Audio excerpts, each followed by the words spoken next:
Ulfinni waaqayyoof haa ta'u, waaqayyo wanta hundumaatti ulfina argachuudhaaf hin fedha.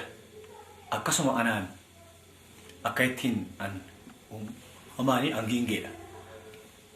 Hingummaan kosii immoo akkan hiikamuudhaaf irraa wanta ta'e akkan giingaa jechuun waan hafuuf hin ta'in waaqayyo ulfinaan natti mul'ateera. Innis hojii an baradhee kan barumsa kan fixeen hojii dorgomee hojii hundumaatti habeera sababii hangiingee ta'eef jechuudha. Kanarraan kan ka'e qeetiin haggalee honnaara too hin jiru sagaleen tokko naa kennama akkana jedha. Ayyaanni koo duwwaan si ga'a humni koo immoo dadhabaa keessaan hojjeta jedheen.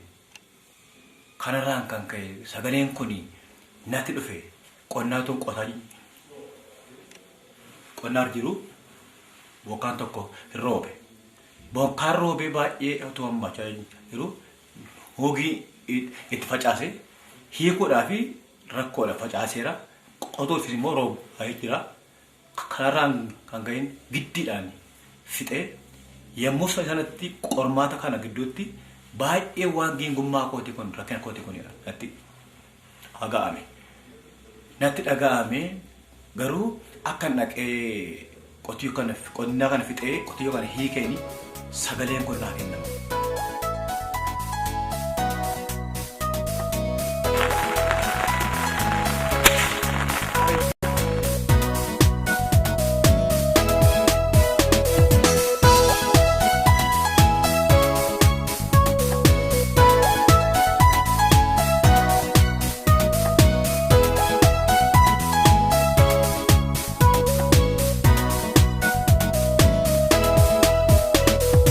Ayyaanni kee duwwaan naga Yesuus qabeenya lafarraan deegaa ta'us hafuura badhaadhaa yoo ta'e gooftaa humni kee dadhabaa keessa mul'ata.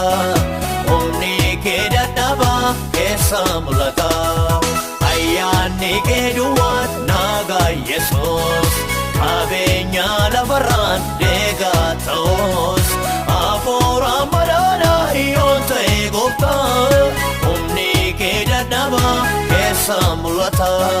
Humni kee dadhabaa keessa mul'ata.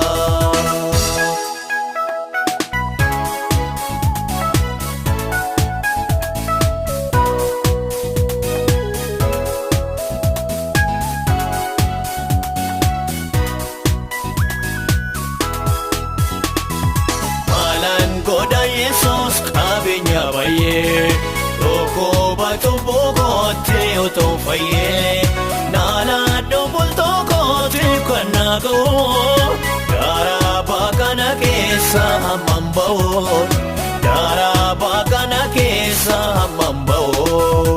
Ayyaanni kee duwwaan naga Yesus qabeenya lafarraan deegaa ta'us hafuura badhaadhaa yoo ta'e gooftaa humni kee dadhabaa keessa mul'ata. Humni kee dadhabaa keessa mul'ata.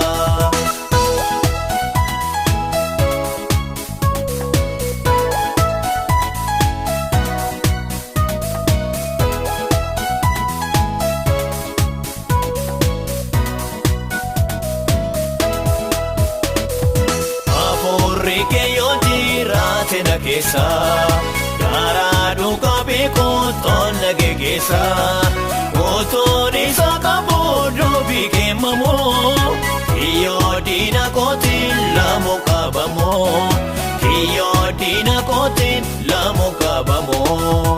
Ayyaanni kee duwwaan naga Yesuus qabeenya lafarraan deegaa ta'us hafuura badhaadhaa yoo ta'e gooftaa humni kee dadhabaa keessa mul'ata. Humni kee dadhabaa keessa mul'ata.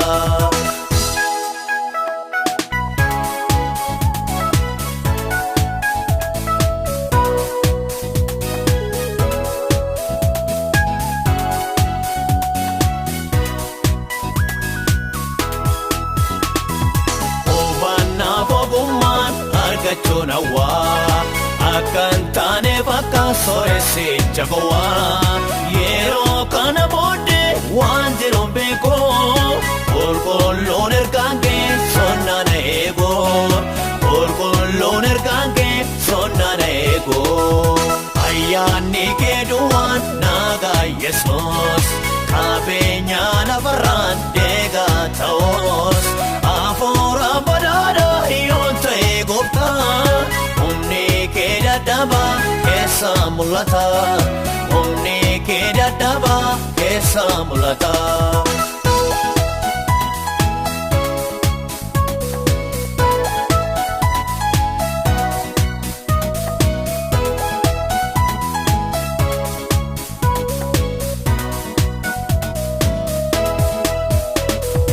Gurguddoonni baay'een otoo jiranii cubbama jaallateef Zakkiyoosiin iji kee qoricha meena ilaali akka karaticha na duukaa gali akka karaticha na duukaa gali ayyaanni kee duwwaan nagaa Yesuus qabeenya lafarraan deegaa ta'oos hafuura badhaadhaa yoo ta'e gooftaa humni kee dadhabaa keessa mul'ata humni kee dadhabaa keessa mul'ata.